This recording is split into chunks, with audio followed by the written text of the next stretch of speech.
souhaitons alors la bienvenue dans cette réunion qui est dédiée à la validation, à l'information et à la validation du rapport de la commission technique chargée de proposer des mesures concrètes de mise en œuvre des réformes du secteur de sécurité sociale en ce qui concerne le volet pension.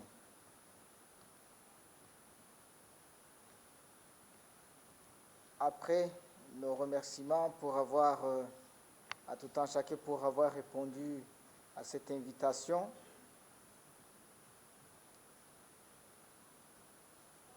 nous restons convaincus que votre participation massive à cette réunion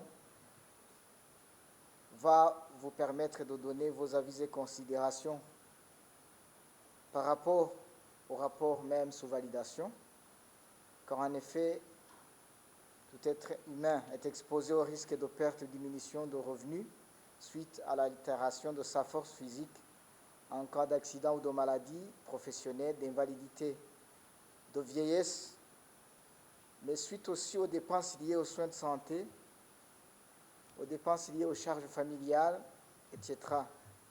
Ce qui nous amène à conclure que, sans risque de nous tromper, le degré de vulnérabilité varie d'un moment à l'autre. Pour le rapport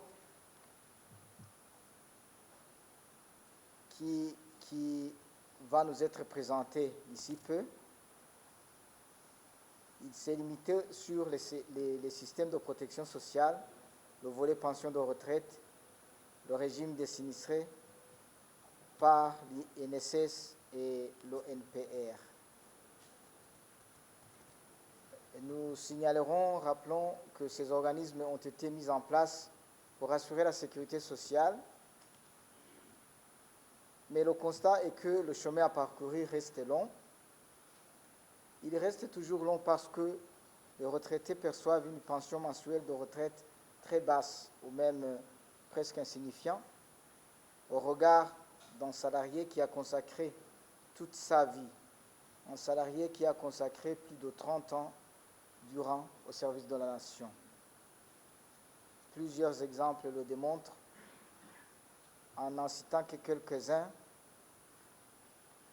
Au niveau de l'INSS, 4 869 retraités sur 29 360 retraités et survivants ont perçu une pension entre la tranche de 2 400 et 10 000 francs bout.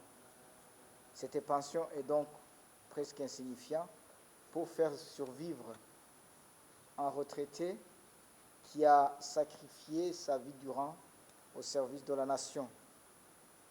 Au niveau de l'ONPR, 50 retraités sur 6 612 retraités survivants ont perçu une pension entre 1 700 et 10 000 francs burundais. Et c'est vraiment une vraie similarité par rapport au premier exemple.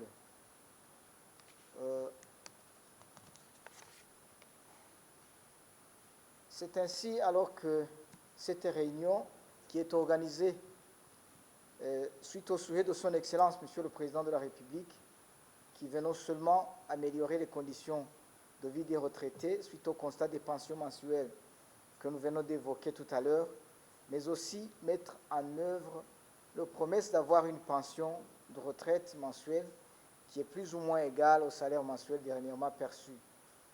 Toutes ces réformes dans le secteur de la sécurité sociale viennent montrer encore une fois l'engagement du gouvernement dans la reconnaissance du rôle important que jouent d'abord les employés du secteur public, ensuite ceux du secteur paraétatique et privé dans le développement socio-économique du pays, d'où il s'avère nécessaire de les accompagner dans leur retraite, notamment en améliorant leurs conditions de vie.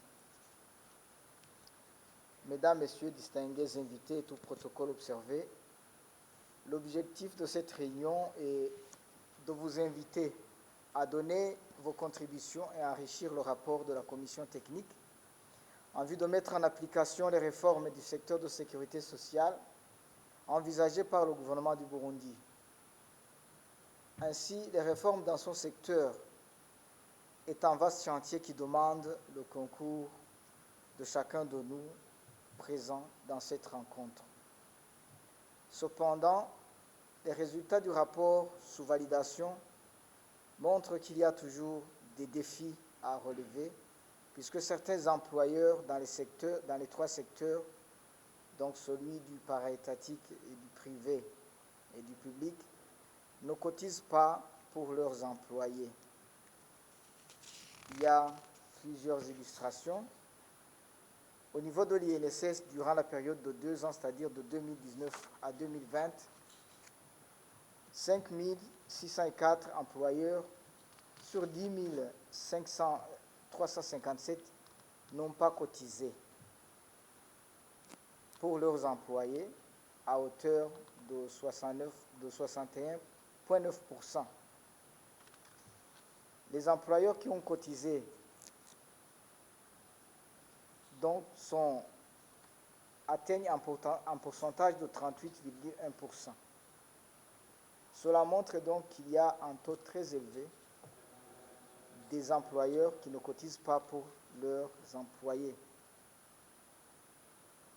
Donc tous les employeurs du secteur public, paraétatique et privé, il leur est demandé de cotiser régulièrement pour leurs employés afin d'éviter ces défis d'insuffisance de moyens et pour pouvoir subvenir à ces problèmes-là de pensions insuffisantes, mais aussi pour pouvoir catalyser ces réformes-là pour atteindre un degré satisfaisant de sécurité sociale pour les fonctionnaires des trois secteurs qui vont à la retraite.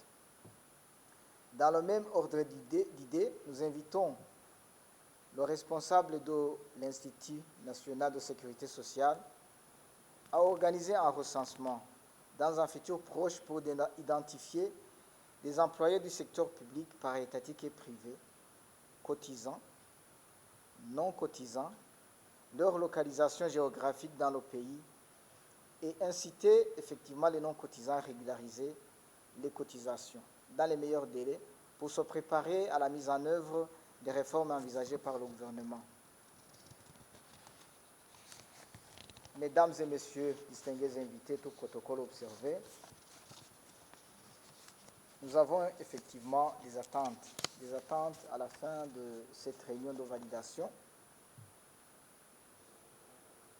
Nous attendons qu'à la fin de cette activité, et vous les participants, vous serez à mesure de comprendre que la réforme du secteur de la sécurité sociale, volet pension de retraite, est l'une des priorités du gouvernement et nous, après enrichissement, nous vous appellerons effectivement à pouvoir valider le rapport afin que la concrétisation de la mise en œuvre des priorités du gouvernement en matière de rehaussement de la pension de retraite pour ces fonctionnaires soit une réalité.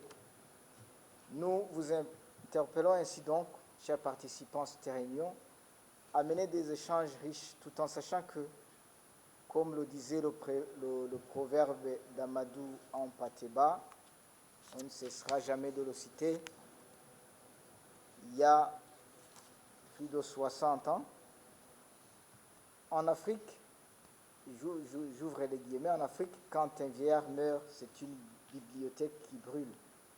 Fin de citation. Cette citation ne pourra être une réalité qu'en améliorant les conditions de vie des retraités, ce qui leur permettra de vivre longtemps, étant au repos de fin de carrière.